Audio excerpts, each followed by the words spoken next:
ಹೆಂಗಿದ್ದಾಳೆ ಈ ಗೋದಾವರಿ? ಆ ನದಿಯ ನೀರು ಎಷ್ಟು ಇದೆ ಅಂದ್ರೆ ತುಂಬಾ ಸಿಹಿಯಾಗಿ ಕೂಡಿಕೊಂಡಿದೆ ಅಂತೆ ಆ ಗೋದಾವರಿ ನದಿಯ ನೀರು. ಅಂಥ ಗೋದಾವರಿ ನದಿಯ ಸ್ನಾನದಿಂದ ನಮ್ಮ ಎಲ್ಲ ಪಾಪಗಳು ಕೂಡ ಇವತ್ತಿನ ದಿನ ಪರಿಹಾರ ಆಗುತ್ತೆ.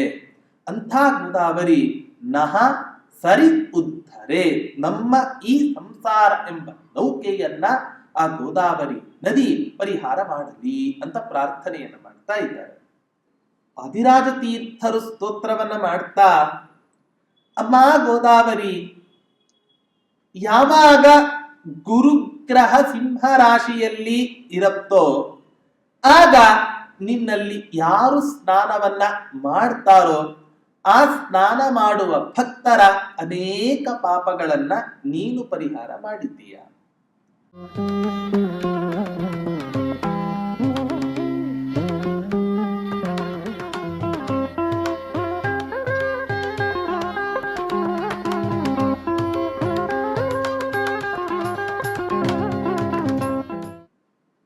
ಪೂಜ್ಯಾಯ ರಾಘವೇಂದ್ರಾಯ ಸತ್ಯ ಧರ್ಮ ರತಾಯ ಚ ಭಜತಾಂ ಕಲ್ಪವೃಕ್ಷಾಯ ನಮತಾಂ ಕಾಮಧೇನವೇ ಧ್ರುವಾದಿಧ್ವಾಂತರವಯೇ ವೈಷ್ಣವೇಂದೀವರೇಂದವೇ ಶ್ರೀ ರಾಘವೇಂದ್ರ ಗುರವೇ ನಮೋ ಅತ್ಯಂತ ದಯಾಲವೇ. ಶ್ರೀ ಗುರುಭ್ಯೋ ನಮಃ. ಹರಿ ಓಂ. ಭಾಗವತದ 11ನೇ ಸ್ಕಂದದಲ್ಲಿ ವರ್ಣನೆಯನ್ನ ಮಾಡ್ತಾ, ಯೇ ಪಿಬಂತಿ ಜಲಂ ತಸ್ಯಾಹ ಮನುಜಾ ಮನುಜೇಶ್ವರ ಪ್ರಾಯೋ ಭಕ್ತಾ ಭವಿಷ್ಯಂತಿ ವಾಸುದೇವೇ ಅಮಲಾಶಯಾಹ. ಯೇ ಪಿಬಂತಿ ಜಲಂ ತಸ್ಯಾಹ, ಯಾರು ಆ ಕಾವೇರಿ ನದಿಯ ನೀರನ್ನ ಕುಡಿತಾರೋ, ಪ್ರಾಶನ ಮಾಡ್ತಾರೋ, ಅವರೆಲ್ಲರೂ ಕೂಡ ಪ್ರಾಯ ದುಷ್ಟರೂ ಕೂಡ ಇದ್ದೇ ಇರ್ತಾರೆ, ಭಗವದ್ ವಿರೋಧಿಗಳು ಕೂಡ ಇದ್ದೇ ಇರ್ತಾರೆ. ಅದರ ಪ್ರಾಯ ಅಮಲಾಶ ವಾಸುದೇವೇ ಅಮಲಾಶಯಾ ಭವಂತಿ. ಪರಮಾತ್ಮನಲ್ಲಿ ಅತ್ಯಂತ ನಿರ್ಮಲವಾಗಿರತಕ್ಕಂತಹ ಅಂತಃಕರಣ ಉಳ್ಳವರು ಆ ಭಕ್ತರಾಗಿರ್ತಾರೆ. ಹಾಗಾಗಿ ಇಂಥ ಕಾವೇರಿ ನದಿ ಪ್ರಾಂತ್ಯದಲ್ಲಿ ವಾಸ ಮಾಡತಕ್ಕಂಥ ಜನರ ಪುಣ್ಯ ಎಷ್ಟು ದೊಡ್ಡದು ಅಂತ ಆಲೋಚನೆಯನ್ನು ಮಾಡಬೇಕು. ಆ ಕಾವೇರಿ ನದಿಯ ಬಗ್ಗೆ ಹೊಗಳಬೇಕಾದ್ರೆ, ಸ್ತೋತ್ರವನ್ನ ಮಾಡಬೇಕಾದ್ರೆ ವಾದಿರಾಜ ತೀರ್ಥರು ಹೇಳ್ತಾರೆ, ಮೋಕ್ಷದಾನ ಕ್ಷಮಾಸಂತಿ ಸರಿತಸ್ತತ್ರ ತತ್ರ ಹಿ ಕಾವೇರಿ ಚೋಲಭೂಮಾತಾ ಭುಕ್ತಿ ಮುಕ್ತಿ ಕರಿ ಸರಿತು. ಭರತಖಂಡದಲ್ಲಿ ಮೋಕ್ಷವನ್ನ ಕೊಡ್ತಕ್ಕಂತಹ ಅನೇಕ ನದಿಗಳನ್ನ ಇವತ್ತಿನ ದಿನ ನಾವು ನೋಡ್ತೇವೆ. ಗಂಗಾ, ಸಿಂಧು, ಸರಸ್ವತಿ ಚ ಯಮುನಾ, ಗೋದಾವರಿ, ನರ್ಮದಾ, ಕೃಷ್ಣ, ಭೀಮರಥಿ ಚ ಫಲ್ಗು, ಸರಯು, ಶ್ರೀ ಗಂಡಕಿ, ಗೋಮತಿ, ಕಾವೇರಿ, ಕಪಿಲಾ, ಪ್ರಯಾಗ, ವಿನತ, ನೇತ್ರಾವತಿ ಇತ್ಯಾದಯ. ಇವೇ ಮೊದಲಾಗಿರ್ತಕ್ಕಂತಹ ದೊಡ್ಡ ದೊಡ್ಡ ಮಹಾನದಿಗಳು ಅಂತ ಯಾವ್ದ್ಯಾವ್ದು ಇದ್ದಾವೋ ಆ ನದ್ಯಭಿಮಾನಿ ದೇವತೆಗಳು ಆ ನದಿಗಳಲ್ಲಿ ಸ್ನಾನ ಮಾಡ್ತಕ್ಕಂಥ ಭಕ್ತರಿಗೆ ಕೇವಲ ಪಾಪವನ್ನ ಮಾತ್ರ ಪರಿಹಾರ ಮಾಡತಕ್ಕಂತಹದ್ದಲ್ಲ, ಹೊರತು ಮೋಕ್ಷದಾನ ಕ್ಷಮಾಸಂತಿ. ಆ ನದಿಗಳಿಗೆ ಎಷ್ಟು ಸಾಮರ್ಥ್ಯ ಇದೆ, ಮೋಕ್ಷವನ್ನೇ ಕೊಡ್ತಕ್ಕಂಥ ಸಾಮರ್ಥ್ಯ ಆ ನದಿಗಳಿಗೆ ಇದೆ. ಇಂಥ ಮೋಕ್ಷವನ್ನ ಕೊಡ್ತಕ್ಕಂಥ ಸಾಮರ್ಥ್ಯ ಇರುವ ನದಿಗಳು ನಮ್ಮ ಪಾಪಗಳನ್ನ ಪರಿಹಾರ ಮಾಡಲಾರವು ಅನ್ನುವಂತಹ ಸಂದೇಹ ನಮಗೆ ಬರಬೇಕೆ? ಸಾಧ್ಯವೇ ಇಲ್ಲ. ಹಾಗಾಗಿ ಭರತ ಖಂಡದಲ್ಲಿ ಅಲ್ಲಲ್ಲಿ ಮೋಕ್ಷಪ್ರದಾಯಕವಾಗಿರತಕ್ಕಂಥ ನದಿಗಳಲ್ಲಿ ಒಂದು ನದಿ ಅದು ಕಾವೇರಿ ನದಿ ಅಂತ ಈ ರೀತಿಯಾಗಿ ಹೇಳ್ತಾರೆ. ಅಂಥ ಕಾವೇರಿ ನದಿ ಭುಕ್ತಿ ಮುಕ್ತಿಕರಿ ಸರಿತ ಸ್ಯಾತ್. ಭುಕ್ತಿ ಮುಕ್ತಿಕರಿ, ಇಹಲೋಕದ ಭೋಗ, ಆನುಷ್ಮಿಕ ಫಲ. ಇಹಲೋಕದಲ್ಲಿ ಏನ್ ಭೋಗವನ್ನು ಕೊಡುತ್ತೆ, ಸುಖವನ್ನು ಕೊಡುತ್ತೆ ಅಂತ ಹೇಳಿದರೆ, ಕಾವೇರಿ ನದಿ ತೀರದಲ್ಲಿ ವಾಸ ಮಾಡತಕ್ಕಂಥ ಜನರು ಯಾರಿದ್ದಾರೋ ಆ ಎಲ್ಲ ಜನರಿಗೂ ಕೂಡ ನೀರನ್ನ ಕೊಡೋದರ ಮೂಲಕ ಬೆಳೆಯನ್ನ ಬೆಳಿಲಿಕ್ಕೆ ಅವಕಾಶ ಮಾಡಿಕೊಡ್ತಾಳೆ ಆ ಕಾವೇರಿ ನದಿ. ಅಂಥ ಪರಮ ಪವಿತ್ರವಾಗಿರತಕ್ಕಂತಹ ನದಿ ಆ ಕಾವೇರಿ ನದಿಯಾಗಿದೆ. ಕಾವೇರಿ ನದಿ ತೀರದಲ್ಲಿ ರಾಮನಾಥಪುರದಲ್ಲಿ ಹರಿಯುವಂತಹ ಯಾವ ಆ ಕಾವೇರಿ ನದಿ ಇದೆ, ಅಂಥ ಕಾವೇರಿ ನದಿಯಲ್ಲಿ ಅವಗಾಹನ ಸ್ನಾನವನ್ನು ಮಾಡಿ ಏಷಃ ಮುದಿತಃ ಅಭವತ್, ಈ ರಾಘವೇಂದ್ರ ತೀರ್ಥರ ಅತ್ಯಂತ ಸಂತಸವನ್ನ ಪಟ್ಟರು ಅನ್ನೋದನ್ನ ಹೇಳ್ತಾ ಇದೆ. ಹೀಗೆ ನಿರೂಪಣೆಯನ್ನ ಮಾಡ್ತಾ ಕಾವೇರಿ ನದಿಯಲ್ಲಿ ಸ್ನಾನವನ್ನ ಮಾಡಿದ ನಂತರ ಮುಂದೆ ಎಲ್ಲಿ ಪ್ರಯಾಣವನ್ನ ಮಾಡ್ತಾರೆ ಅಂತ ಹೇಳಿದ್ರೆ ಕವಿಗಳ ನಿರೂಪಣೆಯನ್ನ ಮಾಡ್ತಾ ಇದ್ದಾರೆ.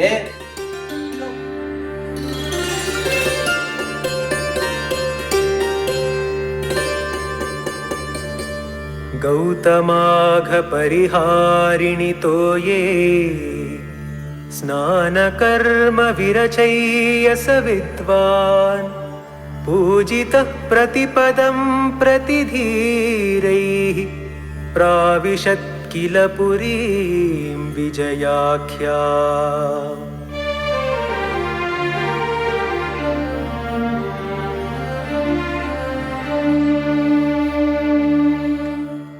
ರಾಘವೇಂದ್ರ ತೀರ್ಥರು ಸಂಚಾರವನ್ನ ಮಾಡ್ತಾ ಗೌತಮಾಘ ಪರಿಹಾರಿಣಿ ಗೋದಾವರಿ ನದಿ ಪ್ರಾಂತ್ಯಕ್ಕೆ ಆ ರಾಘವೇಂದ್ರ ತೀರ್ಥರು ಸಂಚಾರವನ್ನ ಮಾಡೋದಕ್ಕೋಸ್ಕರ ಅಂತ ಬರ್ತಾರೆ.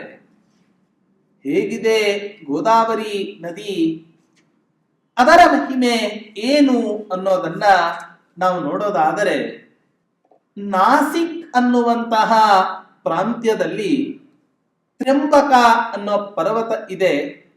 ಆ ಪರ್ವತದಿಂದ ಈ ಗೋದಾವರಿ ನದಿಯ ಉಗಮ ಅಲ್ಲಿ ಆಗತ್ತೆ.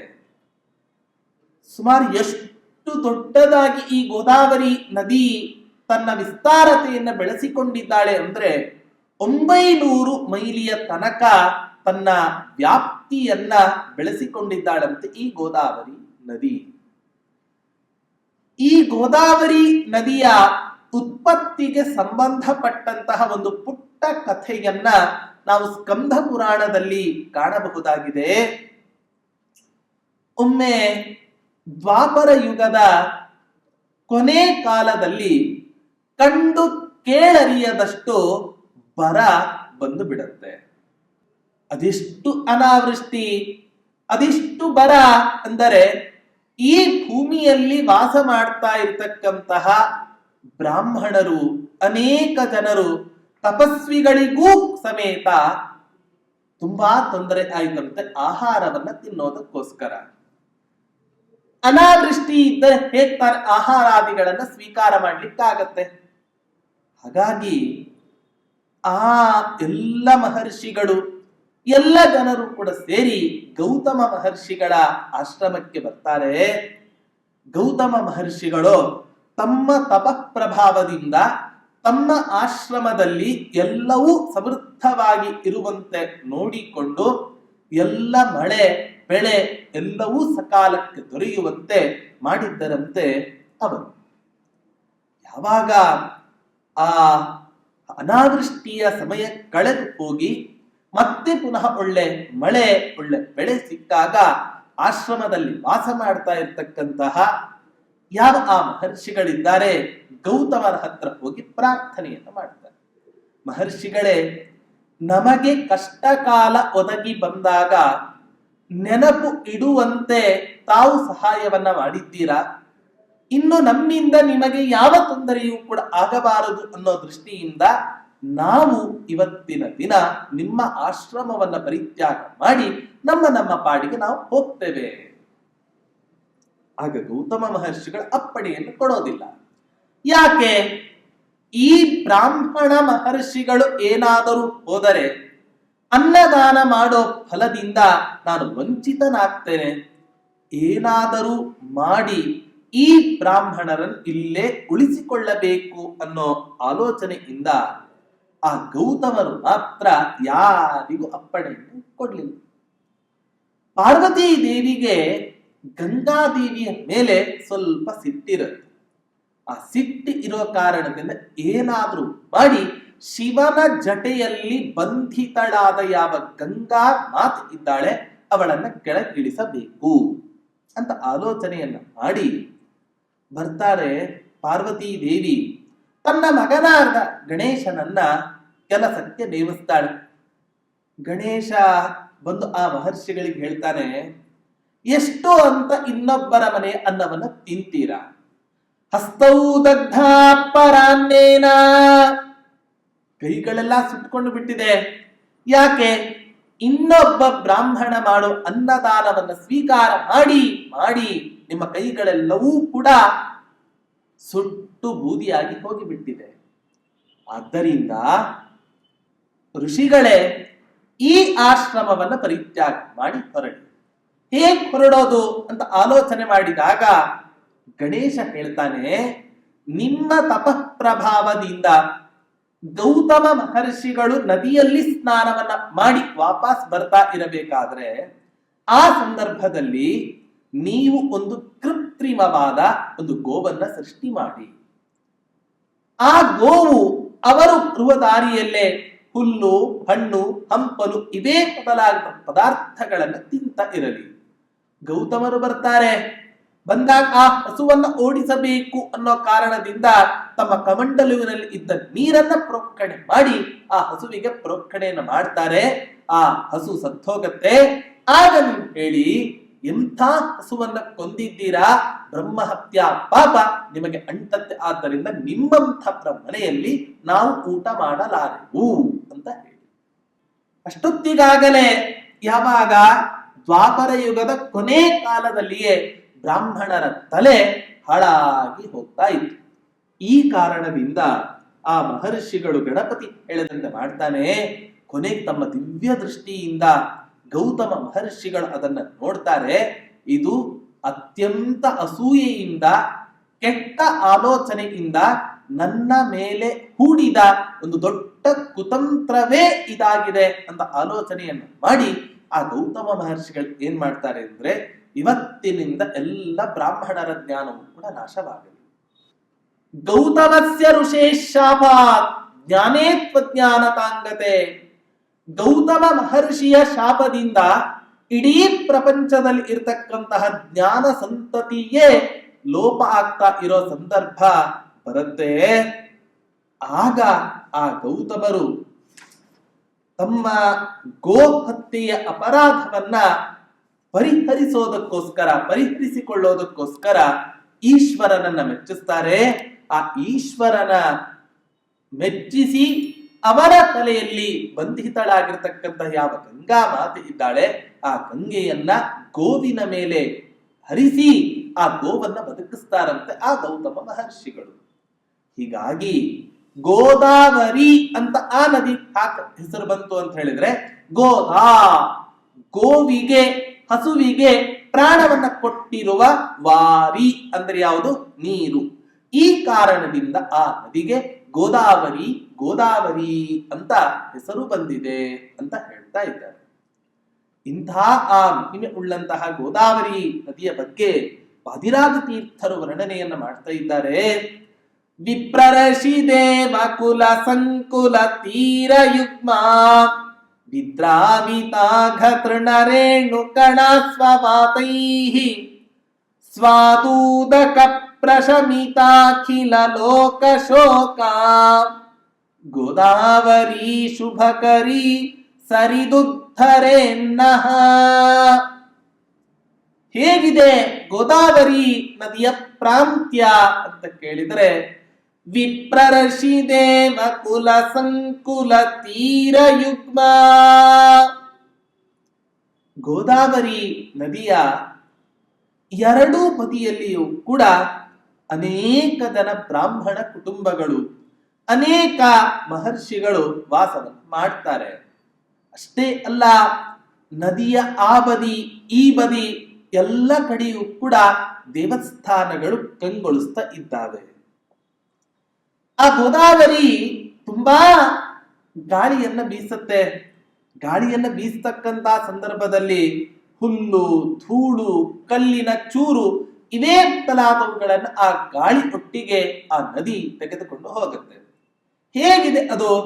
ವಿದ್ರಾವಿತಾಘತೃಣರೇಣು ಕಣ ಸ್ವಪಾತೈಹಿ ಹೇಳ್ತಾರೆ ವಾದಿರಾಜ ತೀರ್ಥರು ಹೇಳ್ತಾರೆ, ಆ ಗೋದಾವರಿ ನದಿಯ ಯಾವ ಗಾಳಿ ಇದೆ, ಆ ಗಾಳಿ ಮಣ್ಣು, ಕಲ್ಲು, ಧೂಳು, ಹುಲ್ಲು ಇದನ್ನ ಮಾತ್ರ ತೆಗೆದುಕೊಂಡು ಹೋಗುತ್ತೆ ಅಂತ ಅಂದುಕೋಬೇಡಿ. ಪಾಪವೆಂಬ ಹುಲ್ಲು, ಪಾಪವೆಂಬ ಧೂಳು ಇವೇ ಮೊದಲಾಗಿರತಕ್ಕಂತ ಕಲ್ಲಿನ ಚೂರುಗಳನ್ನ ಆ ಗೋದಾವರಿ ನದಿಯ ಗಾಳಿ ದೂರಕ್ಕೆ ಎಸಿತಾ ಇದೆಯೋ ಏನೋ.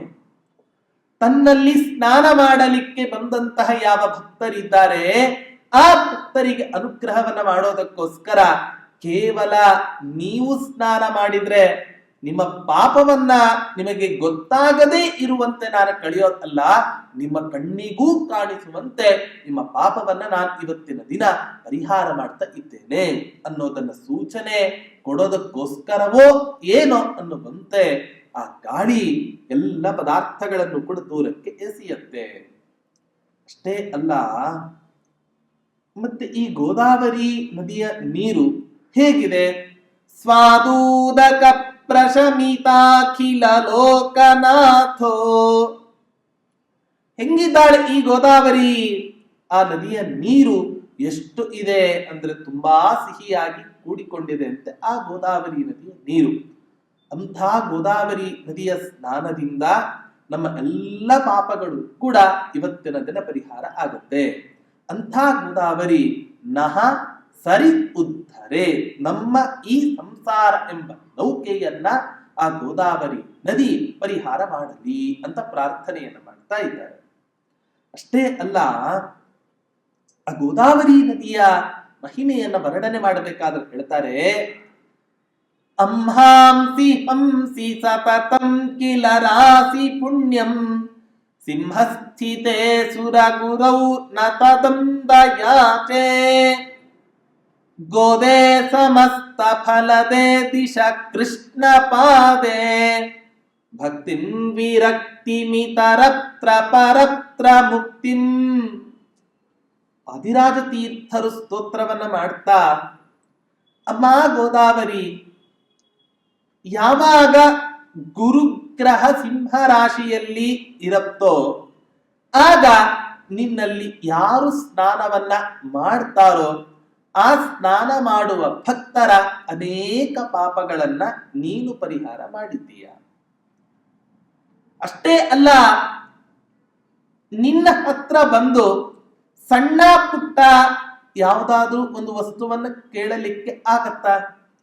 ನಾವು ಕೇಳ್ತೇವೋ ಬಿಡ್ತೇವೋ ಗೊತ್ತಿಲ್ಲ, ಆದರೆ ನೀನಂತೂ ಫಲವನ್ನು ಕೊಡಲಿಕ್ಕೆ ಸನ್ನದ್ಧಳಾಗಿ ನಿಂತಿರ್ತೀಯ. ಯಾಕೆ? ಗೋದೆ ಸಮಸ್ತ ಫಲದೆ, ಎಲ್ಲ ರೀತಿಯ ಫಲಗಳನ್ನ ಕೊಡುವಂತಹ ಯಾವ ಗೋದಾವರಿ ನದಿ ನೀನಾಗಿದ್ದೀಯಾ, ಇಂತಹ ನೀನು ನನಗೆ 2 ವರಗಳನ್ನ ಕೊಡಬೇಕು. ಯಾವುದದು? ಕೃಷ್ಣ ಪಾದೇ ಭಕ್ತಿಂ ವಿರಕ್ತಿಮಿತರತ್ರ ಪರತ್ರ ಮುಕ್ತಿಂ. ಶ್ಲೋಕದಲ್ಲಿ ಎಂಥ ಸೊಗಸಾದ ಪ್ರಾಸವನ್ನ ವಾದಿರಾಜ ತೀರ್ಥರು ಹಾಕ್ತಾರೆ. ಏನಂತ? ಕೃಷ್ಣ ಪಾದೇ ಭಕ್ತಿಂ, ಪರಮಾತ್ಮನ ಪಾದಾರವಿಂದಗಳಲ್ಲಿ ನಮಗೆ ಭಕ್ತಿಯನ್ನ ದಯಪಾಲಿಸಲಿ. ಹಾಗಾದ್ರೆ ಪರಮಾತ್ಮನ ಪಾದಾರವಿಂದಗಳಲ್ಲಿ ನಮಗೆ ಭಕ್ತಿ ಉಂಟಾಗಬೇಕಾದರೆ ಇತರತ್ರ ವೈರಾಗ್ಯ ಬೇಕೇ ಬೇಕು. ಆದ್ದರಿಂದ ಅಂಥ ವೈರಾಗ್ಯವನ್ನ ಕೊಟ್ಟು ಪರಲೋಕದಲ್ಲಿ ನನಗೆ ಮುಕ್ತಿಯನ್ನೂ ಕೂಡ ದಯಪಾಲಿಸುವಂತಹ ಮಹಾತಾಯಿ ನೀನಾಗಿದ್ದೀಯಾ ಗೋದಾವರಿ ಅಂತ ಸ್ತೋತ್ರವನ್ನ ಮಾಡ್ತಾ ಇದ್ದಾರೆ. ಇಂಥ ಆ ಗೋದಾವರಿ ನದಿಗೆ 3 ಹೆಸರಿನಿಂದ ಆ ಗೋದಾವರಿ ನದಿಯನ್ನ ಕರೀತಾರೆ. ಆದೌ ಗಂಗಾಯ ಗಂಗಾದ್ವಾರಾಭಿಧಾಂತರೆ ಪಶ್ಚಾತ್ ಕುಶಾವರ್ತಪದ ಗೋದಾ ಮೋದಾಯ ಸಾಪದ. ಈ ಗೌತಮರು ತಾವು ಮಾಡಿದ ಆ ಅನರ್ಥ ಪರಿಹಾರಕ್ಕೋಸ್ಕರ ಪರಮಾತ್ಮನನ್ನ ಕುರಿತು ತಪಸ್ಸನ್ನ ಮಾಡ್ತಾರೆ. ಆ ತಪಸ್ಸಿಗೆ ಮೆಚ್ಚಿ ಆ ಗೋದಾವರಿ ನದಿ ಈ ಭೂಮಂಡಲದಲ್ಲಿ 3 ಹೆಸರಿನಿಂದ ಪ್ರಸಿದ್ಧಳಾಗ್ತಾಳೆ. ಯಾವುದು? ಮೊದಲು ತ್ರ್ಯಂಬಕ ಪರ್ವತದಲ್ಲಿ ಪ್ರಕಟಳಾಗ್ತಾಳೆ. ಅಲ್ಲೊಂದು ಚಿಕ್ಕ ಸರೋವರ, ಆ ಸರೋವರಕ್ಕೆ ಧವಲಗಂಗಾ ಅಂತ ಹೆಸರು. ಅದೇ ಗೋದಾವರಿ ನದಿ ಅಲ್ಲಿಂದ ಗುಪ್ತವಾಗಿ ಹರಿದು ಬ್ರಹ್ಮಗಿರಿಯ ಪರ್ವತದ ಆ ಕೆಳಭಾಗದಲ್ಲಿ ಹರಿತಾಳೆ. ಅಲ್ಲಿ ವರಾಹ ಕುಂಡ, ನರಸಿಂಹ ಕುಂಡ, 2 ಕುಂಡಗಳಲ್ಲಿ ಆ ಗೋದಾವರಿ ನದಿ ಪ್ರಕಟಳಾಗ್ತಾಳೆ. ಅದನ್ನ ಗಂಗಾದ್ವಾರ. ಅಲ್ಲಿಂದ ಮುಂದೆ ಗೋದಾವರಿ ಪುನಃ ಗುಪ್ತಗಾಮಿನಿಯಾಗಿ ಕುಶಾವರ್ತ ಅನ್ನೋ ಕ್ಷೇತ್ರದಲ್ಲಿ ಪ್ರಕಟಳಾಗ್ತಾಳೆ. ಹೀಗೆ ಕುಶಾವರ್ತ, ಗಂಗಾದ್ವಾರ, ಧವಲಗಂಗಾ ಈ 3 ನಾಮಗಳಿಂದ ಆ ಗೋದಾವರಿ ನದಿ ಇವತ್ತಿನ ದಿನ ಪ್ರಸಿದ್ಧಳಾಗಿದ್ದಾಳೆ. ಇಂಥ ಆ ಗೋದಾವರಿ ನದಿ ನನಗೆ ಸದಾ ಕಾಲ ಆನಂದವನ್ನು ಉಂಟು ಮಾಡಲಿ ಅಂತ ಪ್ರಾರ್ಥನೆಯನ್ನು ಮಾಡ್ತಾ ಇದ್ದಾರೆ. ಅಷ್ಟೇ ಅಲ್ಲ, ಗೋದಾವರಿ ನದಿಯಲ್ಲಿ ಸ್ನಾನ ಮಾಡಿದ್ರೆ ಎಷ್ಟು ಪುಣ್ಯ ಬರುತ್ತೆ ಅಂತ ಹೇಳಬೇಕಾದ್ರೆ ಆಚಾರ್ಯರು ಹೇಳ್ತಾರೆ, ಷಣ್ಮಾಸ ಫಲದ ಗೋದಾ ವತ್ಸರಸ್ಯತು ಜಾಹ್ನವಿ. 1 ವರ್ಷ ಪೂರ್ತಿ ಯಜ್ಞ ಯಾಗಾದಿಗಳನ್ನ ಅನುಷ್ಠಾನ ಮಾಡಿದರೆ ಯಾವ ಪುಣ್ಯ ನಮಗೆ ದೊರಕಬೇಕು ಆ ಪುಣ್ಯ ಅನಾಯಾಸವಾಗಿ ಗೋದಾವರಿ ನದಿಯಲ್ಲಿ ಸ್ನಾನವನ್ನ ಮಾಡಿದಾಗ ನಮಗೆ ದೊರಕತ್ತೆ. ಆದ್ದರಿಂದ ಆ ಗಂಗಾ ನದಿಯಲ್ಲಿ ಸ್ನಾನವನ್ನ ಮಾಡಿದಾಗ 1 ವರ್ಷ ಯಜ್ಞ ಯಾಗಾದಿಗಳನ್ನ ಮಾಡಿದ ಪುಣ್ಯ ನಮಗೆ ದೊರಕತ್ತೆ. ಷಣ್ಮಾಸ ಫಲದ ಗೋದಾ, 6 ತಿಂಗಳುಗಳ ಕಾಲ ನಿರಂತರ ಯಜ್ಞ ಯಾಗಾದಿಗಳನ್ನ ಅನುಷ್ಠಾನ ಮಾಡಿದರೆ ಯಾವ ಫಲ ನಮಗೆ ಸಿಗಬೇಕೋ ಆ ಫಲ 1 ದಿನ ಆ ಗೋದಾವರಿ ನದಿಯಲ್ಲಿ ಸ್ನಾನ ಮಾಡಿದರೆ ನಮಗೆ ಸಿಗತ್ತೆ. ಹಾಗಾಗಿ ಗೌತಮಾಘ ಪರಿಹಾರಿಣಿ ತೋಯೆ ಸ್ನಾನ ಕರ್ಮ ವಿರಚಯ್ಯಸ ವಿದ್ವಾನ್. ಇಂಥ ಗೌತಮ ಮಹರ್ಷಿಗಳಿಗೆ ಒದಗಿದ ಯಾವ ಪಾಪ ಇದೆ ಆ ಪಾಪವನ್ನ ಪರಿಹಾರ ಮಾಡಿದಂತಹ ನದಿಯೇ ಅದು ಗೋದಾವರಿ ನದಿ. ಅಂತಹ ಗೋದಾವರಿ ನದಿಯಲ್ಲಿ ಅವಗಾಹನ ಸ್ನಾನಾದಿಗಳನ್ನ ಮಾಡಿ ರಾಮಚಂದ್ರ ದೇವರ ಪೂಜೆಯನ್ನು ಕೂಡ ಮಾಡಿ ಪ್ರತಿಪದಂ ಪ್ರತಿಧೀರೈ ಪೂಜಿತ ಸನ್ ವಿಜಯಾಖ್ಯ ಪುರೀಂ ಪ್ರಾವಿಶತ್ತಿರ. ಪ್ರತಿ ನಿತ್ಯ ಆ ರಾಘವೇಂದ್ರ ತೀರ್ಥರು ಸಂಚಾರವನ್ನ ಮಾಡಬೇಕಾದರೆ ಅನೇಕ ಜನ ವಾದಿ ಪ್ರತಿವಾದಿಗಳು ಸಿಗ್ತಾ ಇದ್ರು. ಅವರೆಲ್ಲರನ್ನೂ ಕೂಡ ಈ ರಾಘವೇಂದ್ರ ತೀರ್ಥರು ಜಯಿಸಿ ಅವರಿಂದ ಗೌರವವನ್ನ ಪಡೆದುಕೊಂಡು ಆ ರಾಘವೇಂದ್ರ ತೀರ್ಥರು ಅಲ್ಲೇ ಹತ್ತಿರದಲ್ಲಿರತಕ್ಕಂತಹ ವಿಜಯ ಅನ್ನೋ ಹೆಸರಿನ ಒಂದು ಪಟ್ಟಣಕ್ಕೆ ಅವರು ಪ್ರಯಾಣವನ್ನ ಬೆಳೆಸ್ತಾ ಇದ್ದಾರೆ ಆ ರಾಘವೇಂದ್ರ ತೀರ್ಥರು.